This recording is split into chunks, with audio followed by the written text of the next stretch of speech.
Hello বন্ধুরা, আমি আবার চলে এসেছি অনিতার ব্লগে। এখন তো শ্রাবণ মাস শুরু হয়ে গেছে, অনিতা পড়ছে। তো আজকে হচ্ছে গিয়ে শ্রাবণ মাসের প্রথম রবিবার। তো প্রত্যেকবারই আমি অনিতার জন্য কিছু না কিছু স্পেশাল রান্না করি রোববারগুলোতে। তো আজকে কি রান্না হচ্ছে দেখুন। এরপরও আরও একটা ডিশ আছে, তো সেটা যখন খাওয়া হবে তখন আপনাদেরকে দেখাবো। এখনকার মতো টাটা। হ্যালো বন্ধুরা, তো আমার রান্না বান্না কমপ্লিট। চলুন দেখি কি কি রান্না করেছি।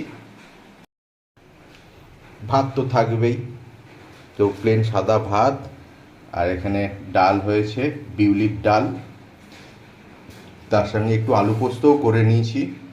আর এটা হচ্ছে আমাদের মেন আইটেম, পনিরের তরকারি। ওই ক্যাপসিকাম, তারপর পোস্ত বাটা দিয়ে জিনিসটা করা হয়েছে, একদম নিরামিষ, কোনো পেঁয়াজ কিছু নেই, কেননা এখন তো শ্রাবণ মাসের জন্য অনিতা নিরামিষ খাচ্ছে।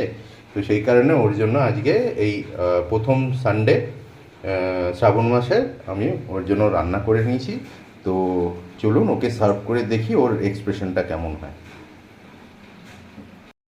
তো অনিতার জন্য থালি সাজিয়ে দিয়েছি, এই যে ডাল, আলু পোস্ত, ভাত। আর ও বললো পনিরটা এখন খাবে না, পনিরটা একটু বেশি হয়ে যাচ্ছে, তো পনিরটা ও বললো রাতে খেয়ে নেবে। তো চলুন ওকে সার্ভ করে দিই।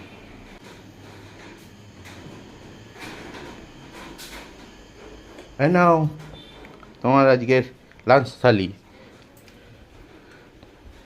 লাঞ্চ থালি। হুম। Thank you. প্রতিবারের মতো এবারেও তুমি সানডে স্পেশাল আমার জন্য রান্না করেছো, খুব ভালো লাগলো, অসংখ্য ধন্যবাদ। তো বন্ধুরা, শুভ দুপুর। আমি তো এখন খাবার বেড়ে নিয়েছি, খেতে বসে যাচ্ছি। তোমরা তো দেখেই নিয়েছো নিশ্চয়ই হাজবেন্ড কি কি বানিয়েছে, তাও বলে দিচ্ছি। প্লেন সাদা ভাত, আলু পোস্ত, আর হচ্ছে এটা বিউলির ডাল। আর একটা আইটেমও করেছে, সেটা আমি বললাম খাবো না। তো আজকের লাঞ্চ থালি আমার এটাই। আমি তো খেতে বসে যাচ্ছি। তোমরা এখনো যারা যারা খাওনি তাড়াতাড়ি খেয়ে নিও, আর কারা কি খেলে অবশ্যই কিন্তু জানিও। আর আমাদের আজকে লাঞ্চ থালিটা তোমাদের কেমন লাগলো সেটাও জানিও। আর আমার হাজবেন্ড যে রান্না করলো সেটা তোমাদের কেমন লাগলো সেটাও জানিও। তো সবাই ভালো থেকো, সুস্থ থেকো। আবার দেখা হচ্ছে নতুন কোনো ভিডিওতে। টাটা।